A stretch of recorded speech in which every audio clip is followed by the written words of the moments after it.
Capcom is like one big ranch. They've got a stable full of legendary franchises that have been putting in work ever since the 80s and 90s. Street Fighter, Mega Man, Resident Evil, Devil May Cry. These are all well-known franchises that have had multiple entries, remakes, and remasters over the years and sell in the millions almost every single time. But there's always been a dark horse in the back of their stable, one that some people knew and loved, but one that was kind of hard to convince people to take for a spin.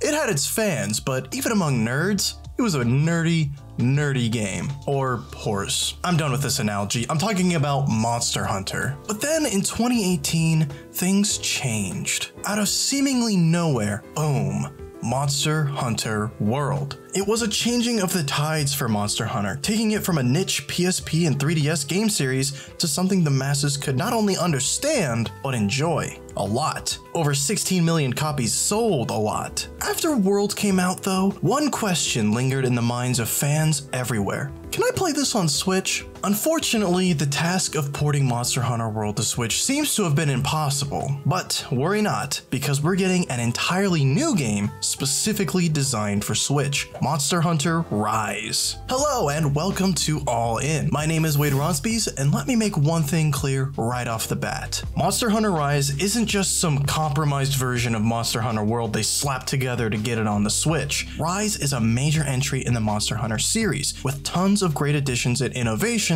that will change the way we think about Monster Hunter. But how did Monster Hunter get here? How did such a cult series eventually top Capcom's best-selling charts after lurking in the shadows for over a decade? I've actually talked about Monster Hunter on this very program in the past, but I think I can accurately describe the thrill of Monster Hunter better than I did before. Well, you know boss fights? You know, those big ol' fights that require you to demonstrate everything you've learned in the game up to that point, and the fights that push you to your absolute limits of both skill and endurance? Well, Monster Hunter is basically a game built around that, and only that. And I know you've got games like Shadow of the Colossus or Titan Souls that are also entirely based around bosses, but Monster Hunter takes it way further than you may think. Every time you finish hunting one of these creatures, you get materials to make new weapons and armor that not only help with future fights, but also makes hunts you've already done that much easier to do, so you can grind even more materials and get better armor, and it's just one big addictive loop. And you can do it all with friends or one of the most positive and inclusive communities online too. So what took so long? Why did it take 14 years for Monster Hunter to explode when it has such a strong core? Well, first off, World was actually Monster Hunter's first entry on home consoles, in America at least, ever since Monster Hunter Tri on the Wii in 2009. So now, Monster Hunter had a huge potential install base. Not only that, but World removed the loading screens between areas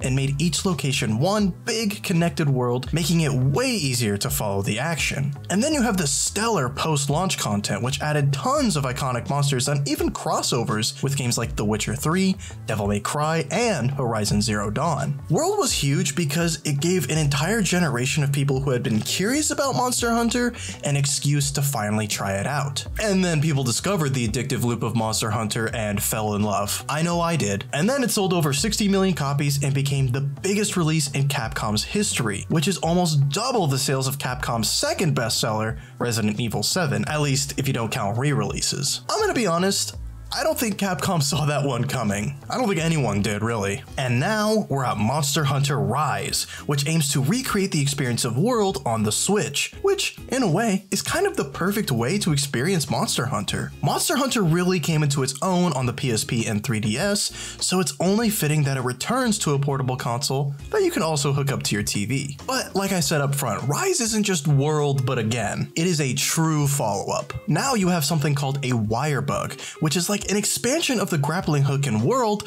that allows you to quickly traverse the all-new areas in Rise by zipping around freely. Capcom is giving players tons of mobility in Rise to make the game faster paced than ever before. The wire bug will also let you wrangle monsters and take control of them in a fight too, letting you get around even faster and deal some major damage to other monsters. So the monsters of Rise aren't just for hunting this time around, they can also be valuable tools and allies. And speaking of allies, is, we've got dogs. Of course, the lovable palicos are back, but in addition to those, you can go on hunts with a trusty palamute who can help you in fights and also acts as a mount that allows you to traverse the world of Rise without you needing to use stamina. And like in World, your companion will be fully customizable. Rise is a game made up of small but really important improvements built on an already incredible foundation. If you loved World and its great expansion Iceborne, then I can pretty much guarantee that you'll love Rise too. As a fan of World, everything here gets me so excited to try Rise out. And there's even more stuff that I didn't even mention. And real quick, later this year, Capcom is also planning to release Monster Hunter Stories 2, a JRPG set in the Monster Hunter universe that will actually have tie-in content